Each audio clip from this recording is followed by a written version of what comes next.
Kami dari kaum tua akan menjelaskan 3 bab. Bab pertama tentang klasifikasi sumber daya alam yang akan dibacakan oleh Anda.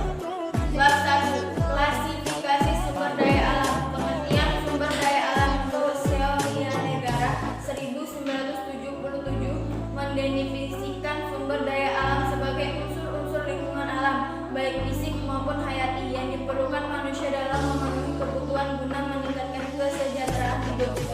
Menurut ISRA 1977, sumber daya alam sebagai keadaan lingkungan dan bahan-bahan kerja yang digunakan manusia untuk memenuhi kebutuhan dan memperbaiki kesejahteraan.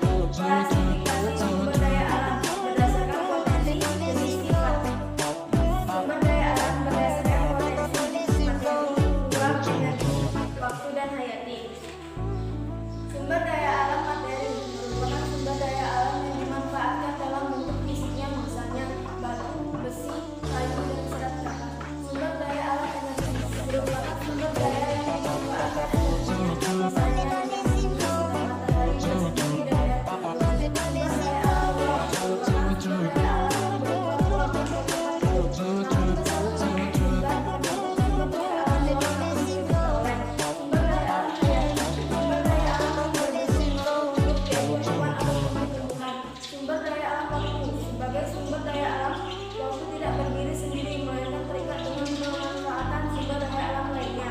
Contohnya, air sulit tidak kencang pada musim kemarau, akibatnya membangun tanaman petani. Sumber daya alam berdasarkan jenis dibagi menjadi 2, yaitu biotik dan abiotik. Sumber daya biotik merupakan sumber daya berupa sumber daya alam tumbuhan disebut sumber daya alam nabati, sedangkan sumber daya alam hewan disebut sumber daya hayati. Sumber daya alam abiotik disebut juga sumber daya alam fisik, yaitu sumber daya alam berupa benda-benda mati seperti lambang, air, dan tanah. Sumber daya alam berdasarkan sifat, sumber daya alam yang dapat dipengaruhi, sumber daya alam yang tidak dapat dipengaruhi. Sumber daya alam yang dapat dipengaruhi dibedakan menjadi 2, pembaruan dengan reproduksi, pembaruan menjadi proses sumber daya alam hayati,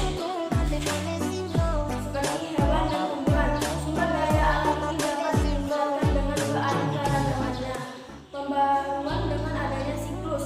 Beberapa sumber daya alam, misalnya air dan udara, terjadi proses yang melingkar membentuk siklus. Dengan demikian selalu terjadi pembaruan.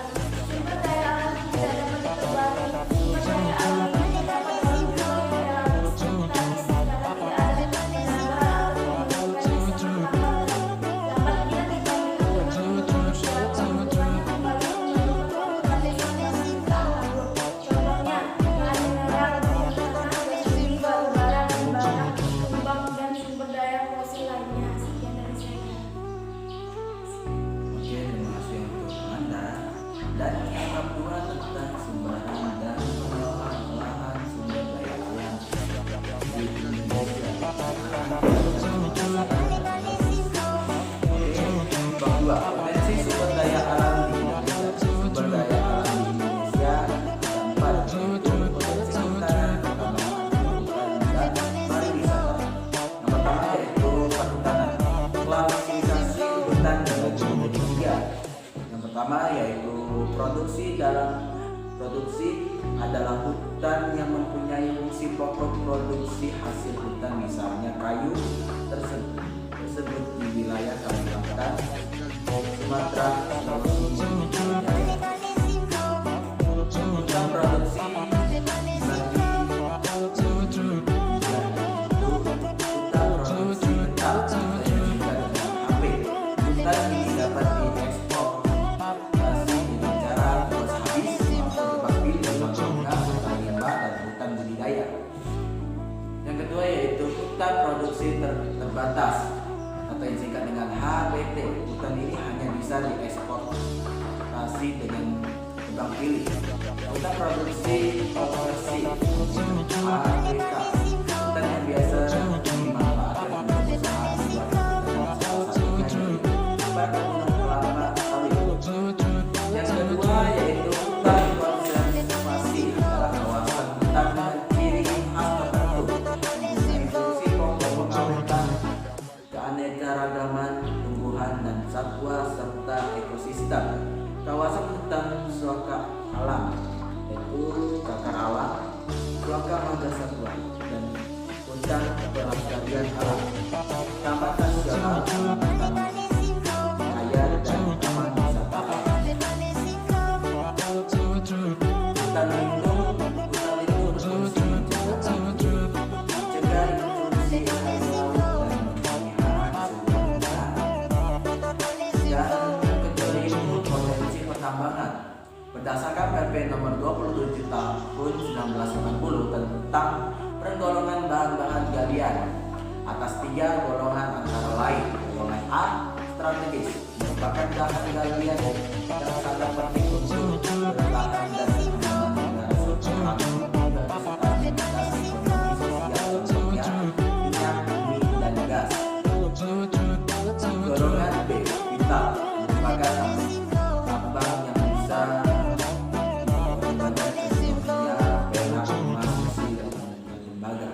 Golongan C merupakan tambang untuk produksi atau yang tidak dianggap langsung mengurangi hajat banyak orang, contohnya pasir, batu, kapur, dan rapat. Potensi pertambangan di Indonesia dibagi menjadi 8, yaitu bidang bumi dan gas, 2 batu bara, 3 emas, 4 tembaga, 5 timah, dan pasir besi, 7 boksit, aluminium, 8 nikel. Dan selanjutnya tentang potensi kelautan yang akan dilanjutkan oleh Bagus. Potensi kelautan sebagai negara kepulauan terbesar di dunia, Indonesia memiliki sekitar 17,5 pulau garis pantai panjang 93,3 km. Data dari Badan Informasi Geospasial yang disebutkan oleh laut seluas 5,8 juta kilometer dengan wilayah daratan seluas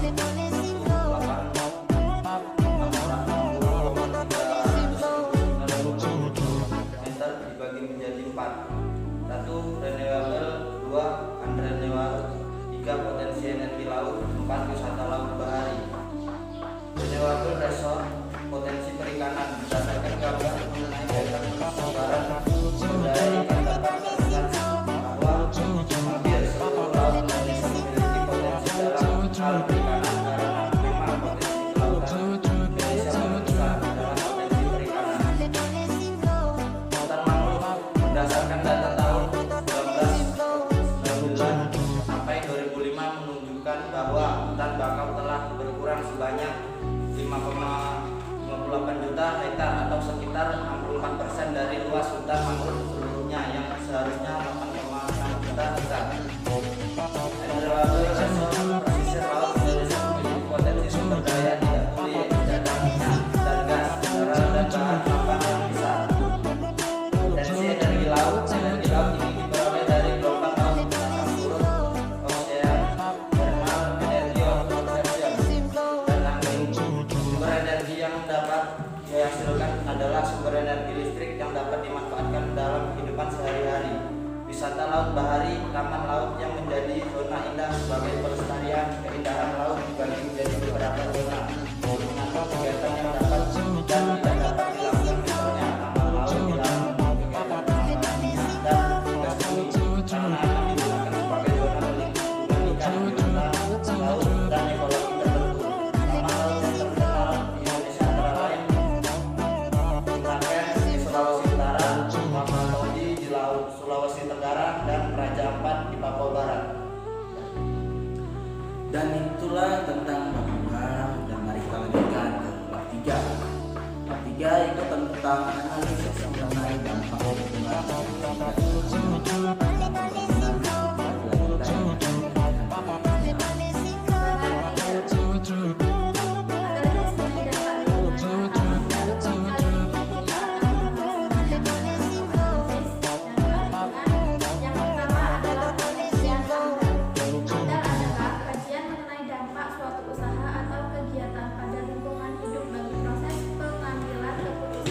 penyelenggaraan. Jadi kalau pada bab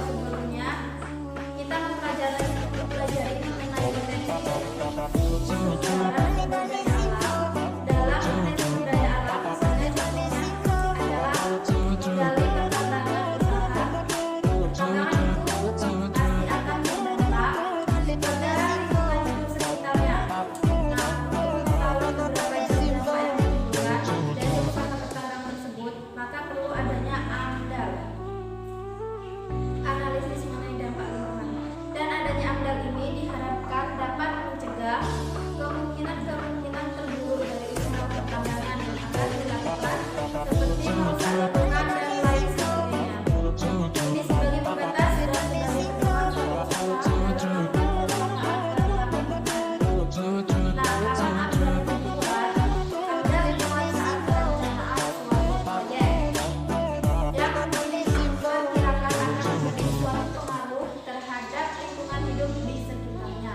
Misalnya, akan ada proyek pertambangan di lokasi A. Nah, pada proyek tersebut akan memberikan pengaruh lingkungan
Oke.